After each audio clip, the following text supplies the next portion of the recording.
ora petuk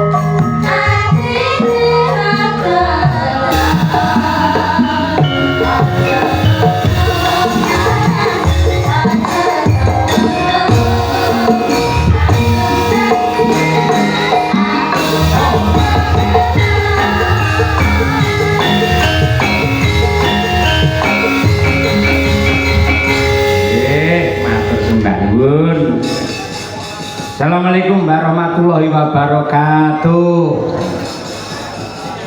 Ngaturaken panuwun ingkang tanpa upami dumateng sedaya para sutresna budaya.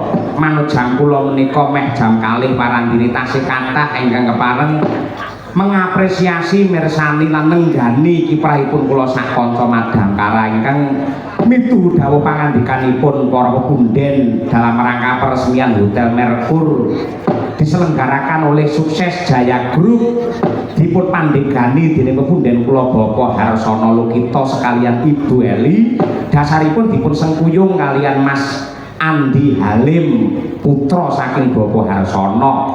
Sumrambahipun sagung para panitia kula ngaturaken panuwun tanpa upami menawi dalu menika kula mboten sowan wonten ing Hotel Merkur menika satemah pecah rekor kula selama Februari jebul nganggur mboten teng pundi-pundi. Alhamdulillah menika saged sowan kena nggih sangu poso.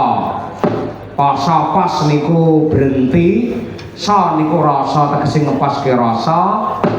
Hakikat berpuasa adalah mengendalikan hawa nafsu. Yen perkara luwe, perkara ngelak niku nuwun sewu kathah ingkang nglampahi.